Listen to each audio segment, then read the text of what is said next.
गांव की चौपाल। यदि आप मेरी चैनल में नए हो तो मेरी चैनल को सब्सक्राइब करें, शेयर करें और लाइक करें। धन्यवाद। शाम का समय था। गांव की चौपाल पर बहुत से लोग इकट्ठा थे। चौपाल पर सरपंच जी अन्य पंचों के साथ बैठे बंसी काका का इंतजार कर रहे थे। सरपंच हरदयाल ने खेड़ होकर कहा, क्यों रे हरिया, तूने बताया नहीं था बंसी को पंचायत में आने के लिए? हरिया घबरा गया, मालिक मैंने तो उसे कल ही बता दिया था और वह कह भी रहा था आने के लिए, लेकिन न जाने अब तक क्यों नहीं आया। सरपंच ने कहा, जा दौड़ के उसके घर और आने में आनाकानी करे तो लट बजा दियो। हरिया जाने के लिए तैयार हो रहा था, तभी दूर से बंसी काका अपने लड़के श्याम के साथ आते दिखाई दिए। आते ही सरपंच ने पूछा, क्यों रे बंसी, कल हरिया ने तुझे बताया न था कि चौपाल पर आना है, फिर क्यों नहीं आया? बंसी काका हाथ जोड़कर खड़े हो गए, सरपंच जी माफ कर दीजिए, सुबह खेत में पानी लगाने गया था, वहां एक बार टूटी हुई थी, उसे सही करने में समय का पता नहीं चला। आगे से ऐसी गलती दोबारा नहीं होगी।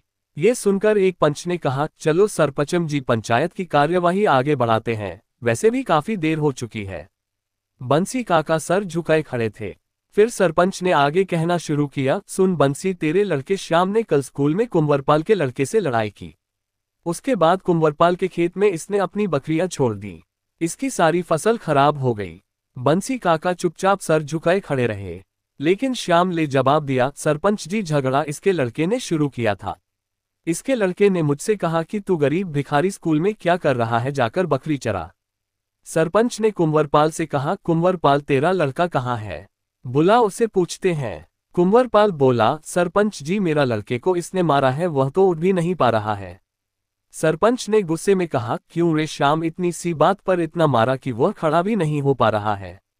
अब बंसी काका के सब्र का बांध टूट गया। उन्होंने कहा, सरपंच, एक तरफ की बात सुनकर भड़क रहे हो, इसका लड़का अभी भी स्कूल में है, झूठ बोल रहा है। उल्टा इसके लड़के ने दूसरे लड़कों के साथ मिलकर श्याम को पीटा है।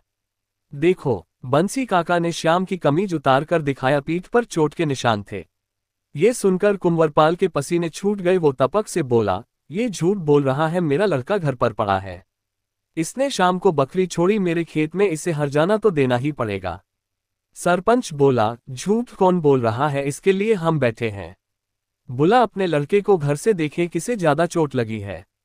कुंवरपाल कुछ नर्म पड़ते हुए बोला, अब इतनी सी बात के लिए लड़के को बुलाने की क्या जरूरत है, हमें बस फसल का हर्जाना दिलवा दो। सरपंच ने समझते हुए कहा, हाँ तो बंसी, ये बता, चल बच्चों का झगड़ा था, चोटें तेरे बेटे को भी आई, उसके बेटे को भी, लेकिन फसल खराब करने की क्या जरूरत थी? बंसी काका ने कहा, वाह सरपंच जी, अच्छा न्याय है, मेरे बेटे को पीट दिया, अपना बेटा छिपा दिया और अब फसल का झूठा आरोप लगा रहे हो। कल बकरी में चरा रहा था, ये तो स्कूल से आने के बाद चल भी नहीं पा रहा था। ये सुनकर कुंवरपाल बोला, हाँ तो इसी ने अपने बेटे का बदला लेने के लिए बकरी घुसाई होंगी मेरे खेत में। ये सुनकर सरपंच बोला, बंसी, हर्जाना तो तुझे देना होगा, आखिर फसल खराब हुई है। तभी श्याम बोला, तुम सब पैसे वाले चोर हो, न इसकी फसल खराब हुई है, न इसके लड़के को कोई चोट लगी है, सब हमारी जमीन हड़पने के हथकंडे हैं। बंसी काका ने उसे डांटते हुए बोला, चुप हो जा नालायक, क्या जरूरत थी उससे उलझने की, तेरे ही कारण यहाँ खड़ा हूँ।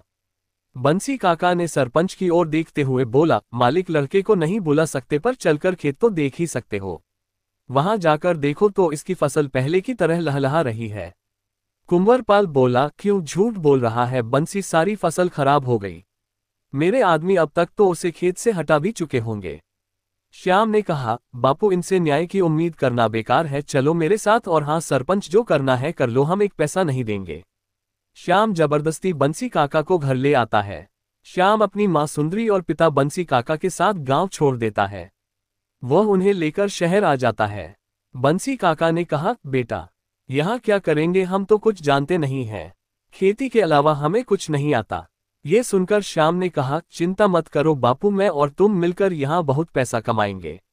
वे तीनों सड़क के किनारे सो जाते हैं। कुछ दिनों में श्याम को गाड़ी साफ करने का काम मिल जाता है और उसके पिता को मजदूरी करने का काम मिल जाता है। वे एक झोपड़ी का भी इंतजाम कर लेते हैं।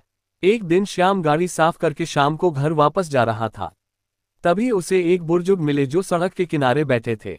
श्याम ने पूछा, बाबा क्या बात है, कुछ परेशान हो? बुजुर्ग ने कहा, बेटा, कुछ लोग मेरा बैग छीनकर भाग गए, मेरे पास घर जाने के भी पैसे नहीं हैं, श्याम कहता है, बाबा कहाँ जाना है आपको? बुजुर्ग उससे कहते हैं, बेटा मुझे बस से जाना है, 100 रुपये लगेंगे। श्याम ये सुनकर उन्हों अपने पूरे दिन की कमाई 100 रुपये दे देता है। बुजुर्ग उससे कहते हैं, बेटा ये तो तुम्हारी पूरे दिन की कमाई थी, अब तुम क्या करोगे? श्याम की आंखों में आंसू आ जाते हैं। वो बोला, बाबा घर न होने का दर्द हम जानते हैं, गरीबी के कारण हमें अपना गांव, खेत और घर सब छोड़ना पड़ा। यहाँ शहर की एक गंदी सी झोपड़ी में रहते हैं, इसलिए मेरे खाने से ज्यादा जरूरी आपका घर पहुंचना है। उसकी बातें सुनकर उस बुजुर्ग ने कहा, बेटा कल इसी समय मुझे यहीं मिलना, आना जरूर, मैं तुम्हारा इंतजार करूंगा।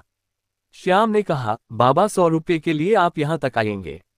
कोई जरूरत नहीं है, वैसे तो मैं दिन भर यहीं पास के सिग्नल पर गाड़ी साफ करता हूँ, लेकिन आपकी मदद मैं इसलिए नहीं कर रहा कि मुझे आपसे ये वापस चाहिए, कल फिर मेहनत कर लेंगे।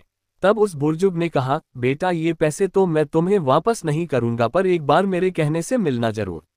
अगले दिन शाम को श्याम उसी रास्ते से गुजरा, तभी उसे कल की बात याद आ गई। वह कुछ देर वहां रुका, पर उसे लगा वो तो सब भूल गए होंगे।